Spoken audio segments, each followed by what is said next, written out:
Good evening, this is Slough TV and you're most welcome to your most interesting show. It is the Civic Corner. And on today's table we are going to talk about a lot, which I have very many and interesting people that we are going to discuss with. I am Sarah Amirot, a civic justice and a social justice as well. I am also at the same time a mass communicator. On the table I have more great people which are going to introduce themselves. So on the panel, we're starting with the lady. So yes, I'm Penelope Okunda here to discuss with you today. Thank you very much. You're most welcome. And the gentleman. My name is Musino Chalvin. I am a media scholar, a mass communicator, and you're most welcome on the Civic Corner, where we shall be discussing politics, policy making, bureaucracy, and history.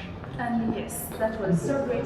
He made it into the most interesting conversations. So today we are going to be having several segments, but because it's a matter of national importance, we are going to be starting with the most political instances that we already have in the country. So our Chalvin and Pendo, apparently we have what we call the speakership race in the Uganda's constituency. I wanted to know a little bit of what you think, Pendo, what you think the position of the speaker has to do with Uganda's governance. Okay, now as this question, as I've heard, it requires of the importance of the speaker in the country or in the parliament. Now, first of all, to introduce this, as in we have the speaker of the parliament of Uganda, that is Anita Among. She was the deputy speaker when we lost our dear speaker Orenya. So she came in and we are seeing her coming again, asking for the same post to become the speaker of Uganda. Yeah, though there are many people that are contesting with her. Take an example of Robert Mao, and among the three more ladies that are contesting on this post. Now, taking an example in this speakership post, which is the importance of the speaker in the parliament or in the country. This is what I'm discussing with you today. Now, the speaker acts as a neutral referee in the parliament. She is the one, or he is. So now I'm using she because in this parliament of ours in Uganda, we are being led by a lady that is Anita Among. She decides the debates in the parliament. She gives orders to the MPs. Yeah, she's the one that takes the neutral part. So, how do you think this literally affects the political system of Uganda's parliament? Of course, to a larger extent, it doesn't affect it, or it has positive and both negative effects, but to a large space, it gives in positive effects. First of all, when the speaker comes from the ruling party, it is always giving positive effects to the parliament. The decisions made in the parliament most of the times are always giving in for the country. I don't think the speaker can give in bad decisions or negative decisions that would have affected the country. Oh, interesting. Yes. So tell me, I think this brings us to a very interesting point of the show. We have seen this as a very important part of the Parliament of Uganda. How do you think the speakership race that we already have has effect to the governance and accountability? To begin with, giving the preamble of the speakership race, this race is very quite interesting because you have 4 women versus 1 man, and of the 4 women, 1 is an incumbent. However, if you realize the politics of Uganda is simply moving from the politics of winner takes all to politics of we share it, like the losers and winners get to share. If you remember in the previous cabinet where we had the Minister of Justice who has shown his intentions to run for speakership, that's Norbert Mao, and of course Honorable Kena's wife. But to put that aside, that's not the conversation of today. Speaking of this speakership race, as I began, it's very interesting because we have 4 women versus 1 man. We are still celebrating the Women's Week, so it's very quite interesting. Now getting to the question, which is how does the speakership race affect the politics, the government, and accountability? First, it puts trust within the people.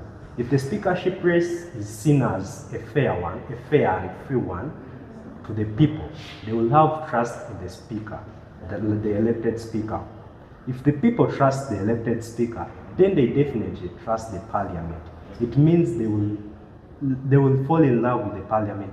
If we have a population that's not against decisions that the parliament make, it's very good. So that's number one, how the speakership race will affect governance and accountability. In layman's language, what I'm simply meaning, if the normal people, if the citizens of the nation view the speakership race as unfair, they will not trust the speaker. And if we have a parliament that is led by a speaker who is not trusted, that's a big problem. That's effect number one of the speakership race. Going further, I would look into how she has put it up, that the speaker is meant to be neutral.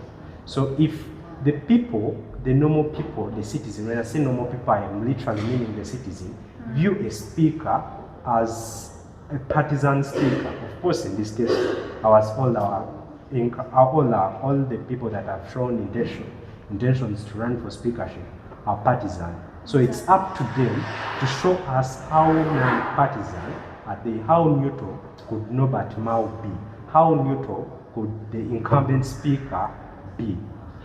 So if this race is seen as, to put it right, if the people view this race, the people in this race as partisan people who will come into parliament and preside parliament in favor of their political parties, it's a very bad thing.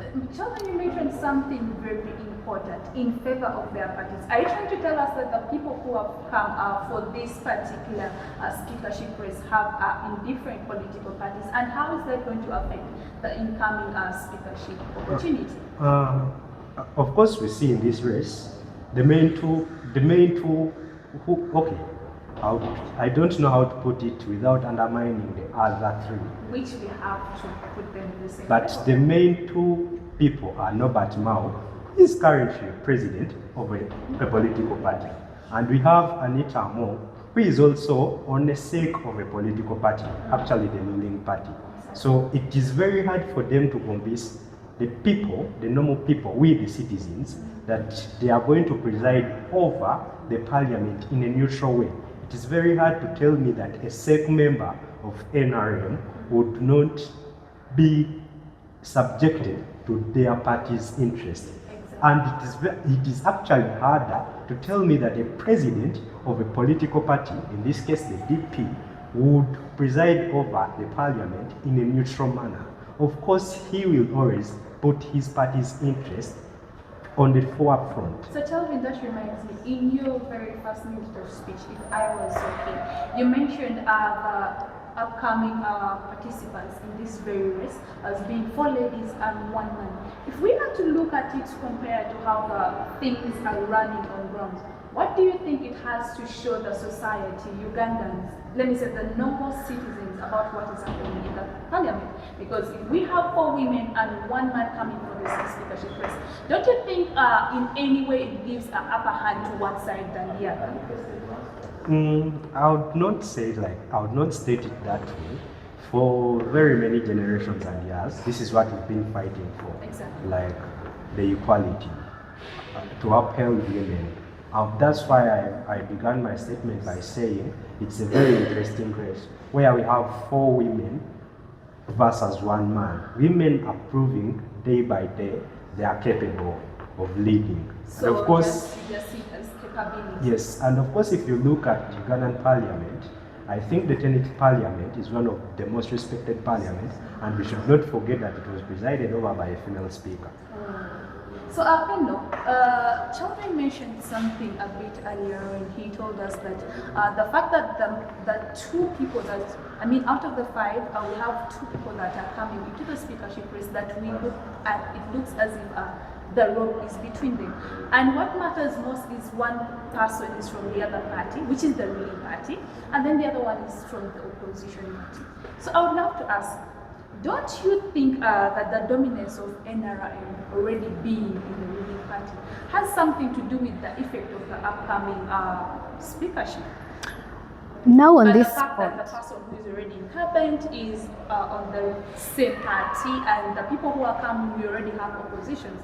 Don't you think the NRM Now, on this point, as I had stated it in the first press, it is always having both the positive effects and the negative effects. But on this point, I have to start with the negative effects. The fact that both the top contesting bodies, the Anita Among from NRM and Robert Mao from Democratic Party, from the president of the Democratic Party. Now, as these MPs are to decide who is to become their speaker in the 12th parliament, I think the decision of MPs in the parliament brings these big parts. Take an example, most of the MPs today that are in the parliament, most of them belong to the NRM party. This will deny a chance of someone from the Democratic Party to win this election. Of course, that's the first part of it. But on the other Sorry side... for interruption. With this conversation, we should not forget that Norbert Mao, with his DP, have an alliance with the ruling party. And I remember very well when he was launching his intentions for the speakership. In one of his statements, he said he had written a letter to the president to remind of him their relationship and alliance. So Charlene, that brings us back to the major point of this.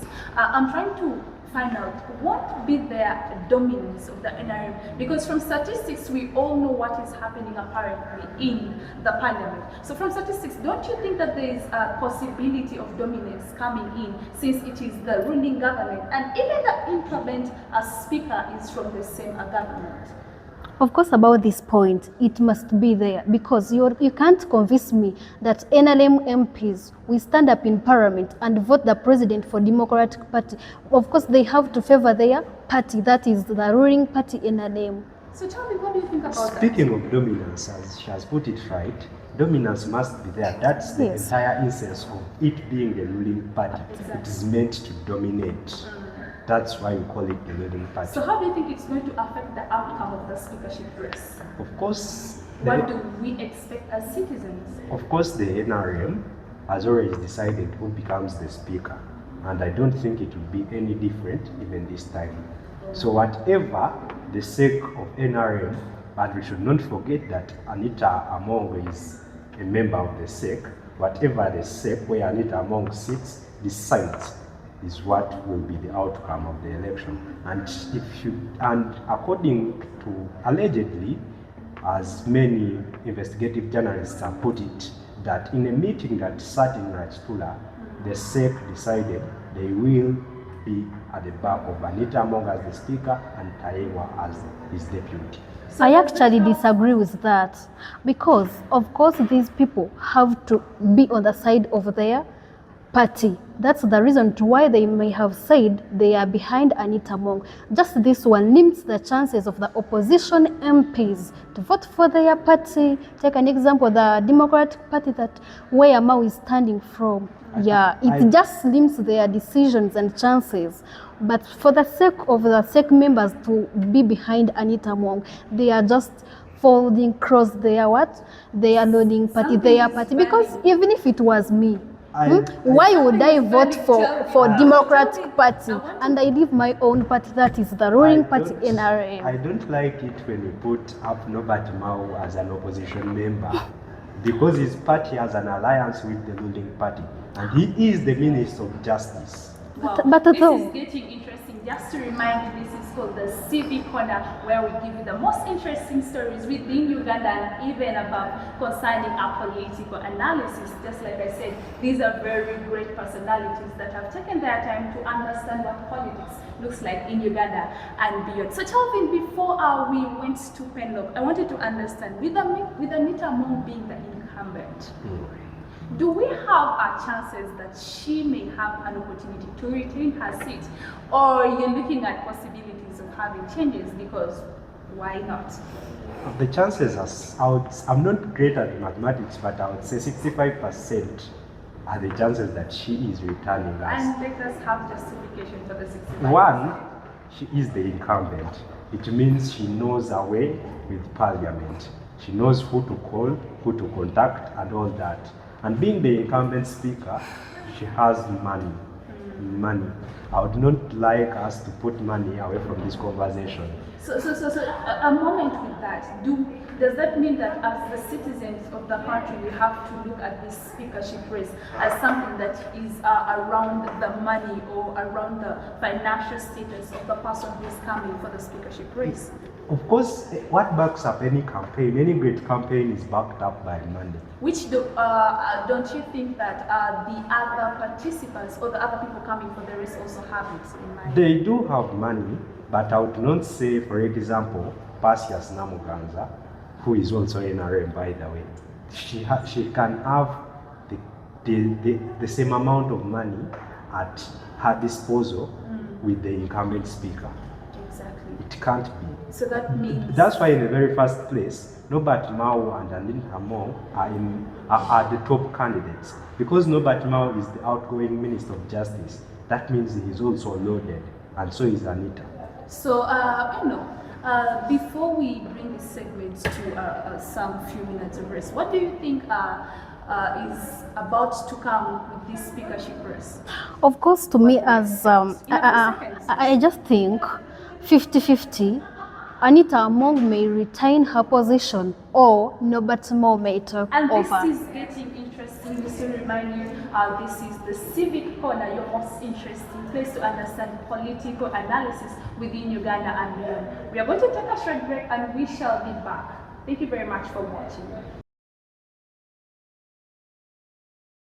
Yes, welcome back from that short commercial break. It is still your interesting show, the Civic Corner, with the same brilliant brains that are on today's panel. I remain Tara Miro, the social justice advocate and a mass communicator.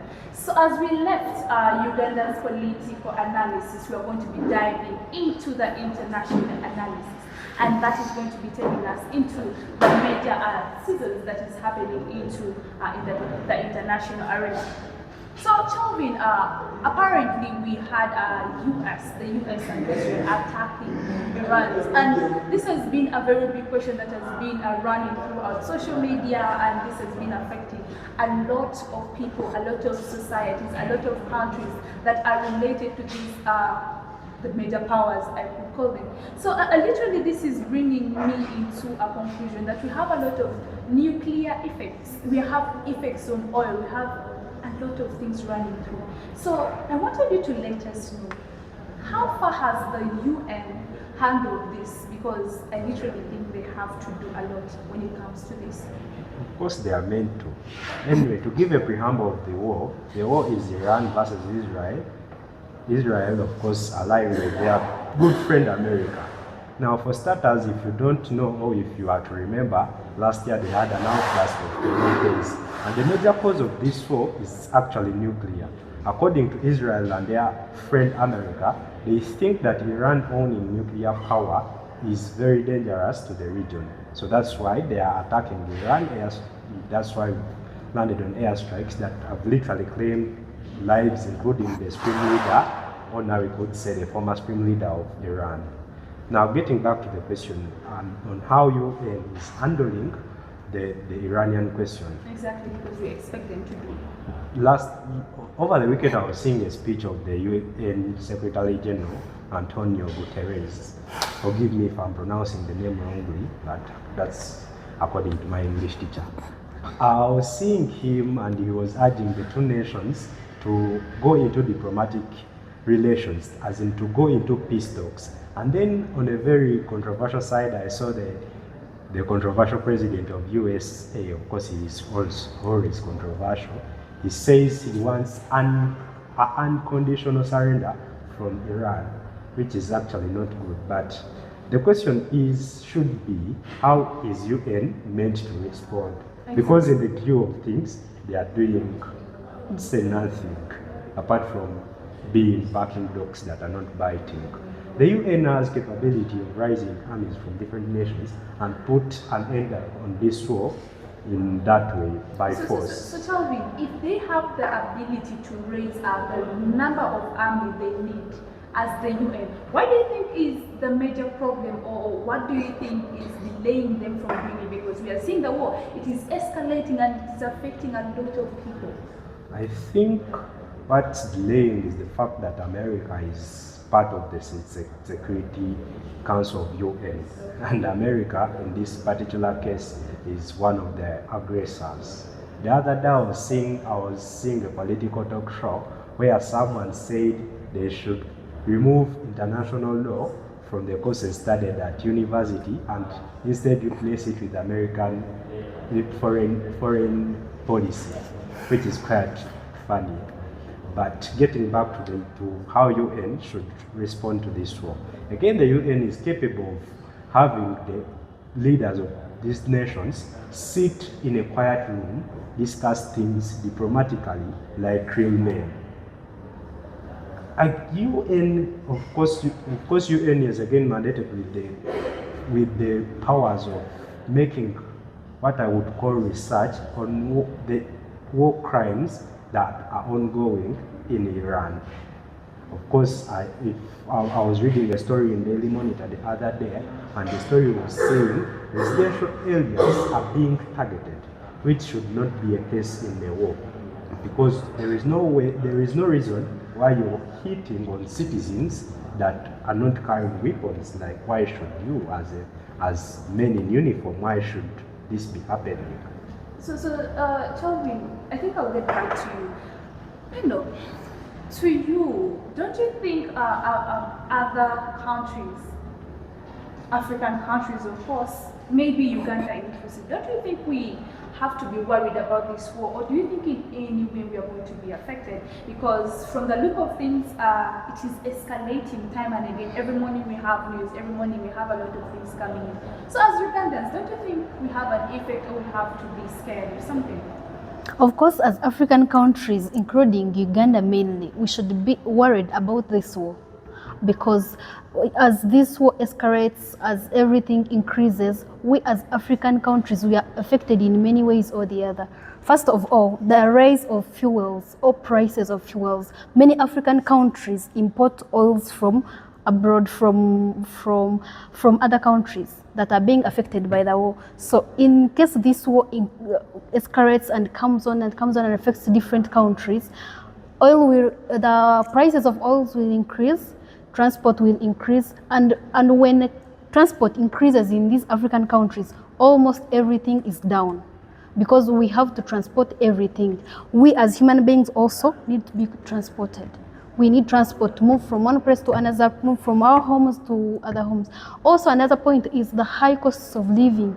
Everything will increase in price, of which most of the African countries are poor. We can't manage by ourselves. We have to import things from abroad, from different countries. So, Bendo, are we looking at, because as this war is escalating, Yes. we are expecting a lot of effects, both short term and long term.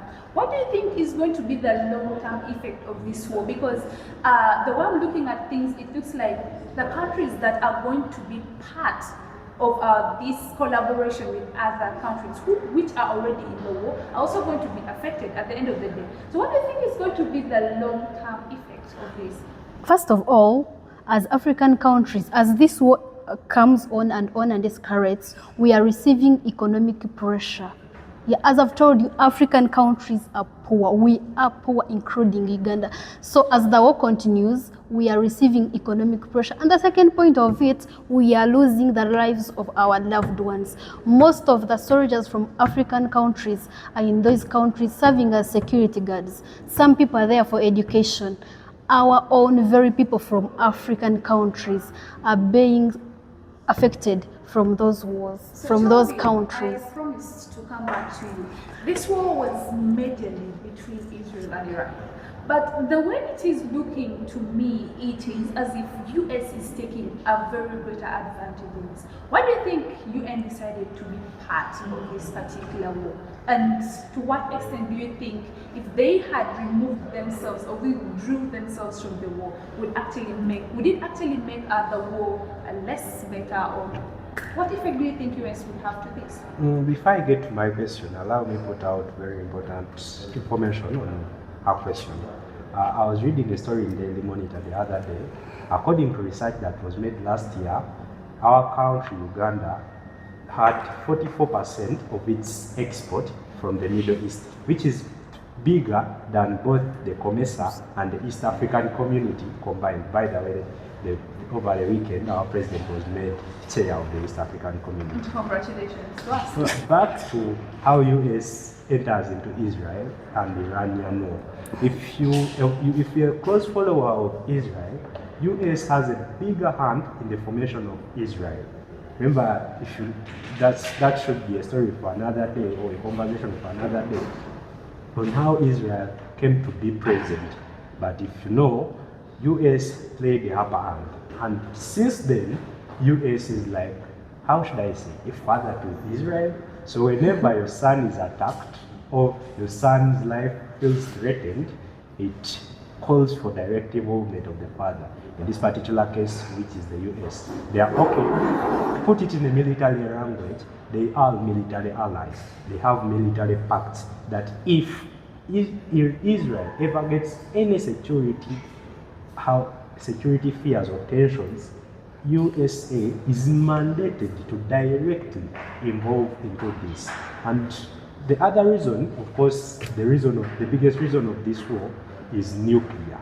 And US feels like, US being the superpower and one of the biggest powers in the world, it also feels like it is mandated on controlling who owns nuclear, how they use that nuclear, and why should they own that nuclear in the very first place. Wow, this is getting interesting, and this is your Civic corner, where we have analysis within Uganda and internationally on the political analysis of each and every government. So, we have a situation here. This is a situation that is involving so many countries. You talked of Uganda as one of them. Don't you think this is going to bring a sort of questions to the citizens of the different countries that are participating in helping their own powers in this fight? Of course, on this point, it is.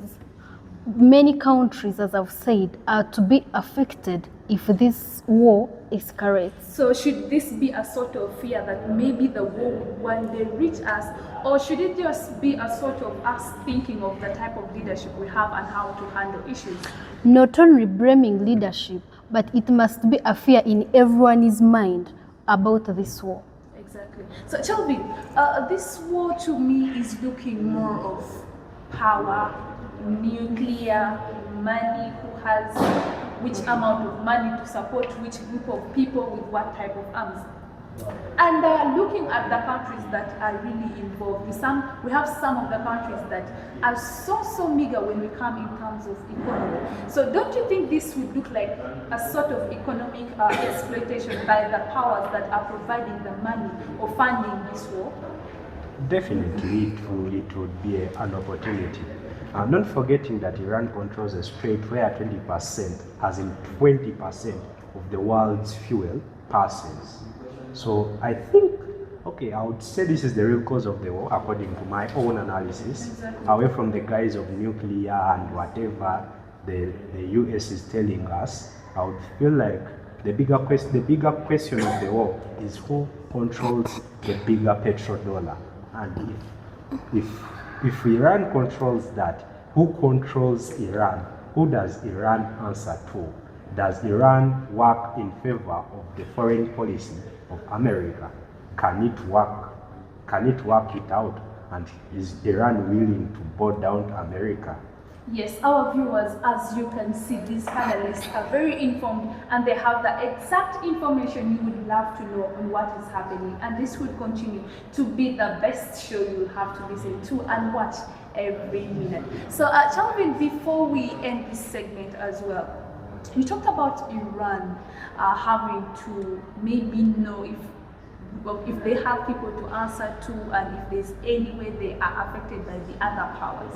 Do you think at any point in time there is possibility for Iran to calm down or to put down their tools and say, you know what, US and Israel, we want to end this war, we want this to end, we want to have a peaceful table talk. Do you think there's any possibility of this happening? Definitely.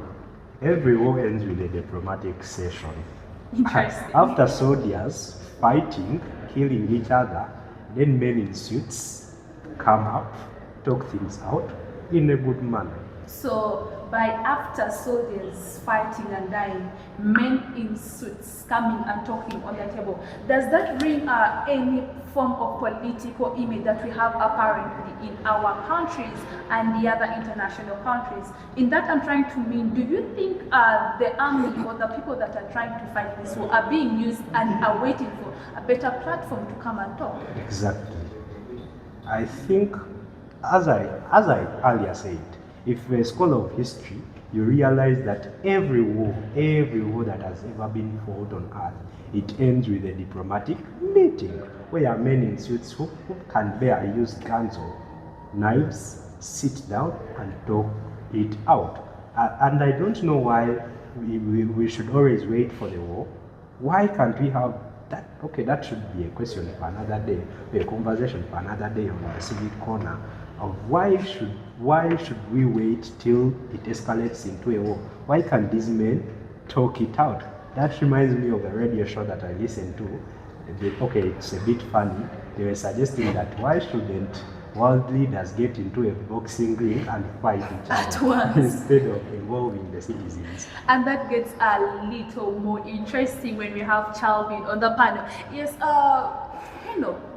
we are looking at this as both short-term and long-term effect.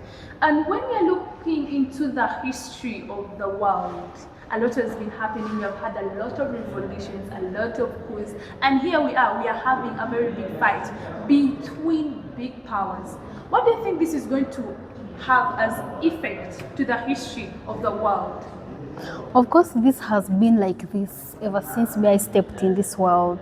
Wars come on and they go, but it is mainly affecting only the citizens, leaving out the main leaders behind. I think it's just coming in, following the step, following years, a year to a year. As you can look back, wars happen, soldiers die, citizens suffer, men in suits or leaders come back and sort of things. I don't think this will stop from this war. It is still continuing. If leaders of the world can't sit on the same table and sort out the thing, or if they can't make a strategy of always finding out the best solution before citizens or the army or the country being affected, I think this will be a long-term effect to the world or to all the nations that are always affected by wars. Well, on this very panel today, we have Pendo, who has made us understand that this war looks to be like something that is going to take more time. And I think, Chalvin, you have to make us understand. You earlier talked about our president. Congratulations to him becoming the chairman of the East. So I'm trying to look at it. Does that put Ugandans at a point of wondering whether they are directly inclusive in taking decisions on the issues that happen within countries around them, or does that just make us keep wondering if we really have to get interested in these interesting stories of the world? By the way, it would be bad-hearted of us speaking of this topic and not thank our government. Our government is one of the strong ones that managed to birthright 43 citizens, fellow countrymen and countrywomen, out of Iran as the war had just begun. Exactly. Getting back to how the war affects us as me, a normal Ugandan, like I said earlier on the show, last year we got 44% of our export was from Middle East. This means if you walk downtown, you get to realize businessmen go to Dubai, get goods, come back, go to Kuwait. This is the entire Middle East. So if this war can go on for more than 7 months, it means we are going to have quite a number of goods not coming in. And we should not forget that very many of our own fly out every year to go in the Middle East and work. And when they get there, they send in money. So does that bring effects to our economic Directly, standards? because if money that was meant to come in from Middle East is no longer coming in, I mean, definitely we are going to run poor. And the last point would be, if this war goes on, like I say, 20% of world's fuel is controlled by Iran. If this war goes on, it might be 1973 again. I mean, the oil crisis. something that we would not want to happen. Which I do not think Ugandans are ready for that. I thank you very much for listening and watching and continuing to be with us on this Civic Corner. This is where we discuss matters of importance when it comes to Uganda and countries abroad. Thank you very much. And I think for today we are going to be listening to our last words from our panelists. And before we end the show, panel, what exactly do you think you have as news or as your last word for the citizens that are watching and are also so concerned about this war? Okay, to the citizens watching us there, should we keep peace, order, and always respect our leaders? Okay, keeping peace most keeps our lives and our countries on a safer side. So, Calvin, as you will also be giving us your last one, I think, what do you think we have to look at this crisis? Should we look at it as just an international thing, or should we look at it as what is going to affect Ugandans as well? I think we should look at it from both angles. It's of course an international thing and something that definitely has direct effects onto our nation. And to put out a caution or a small advice out there, I would not love it to be the Russian and that country. What's the country again? Israel. No, Russia and the country they are fighting with, where we had very many of Ugandans being lied to and sent to the military to fight ignorantly. So caution to our citizens, please don't follow for these tricks. There might be people trying to send you to Iran to fight the war that is not technically yours.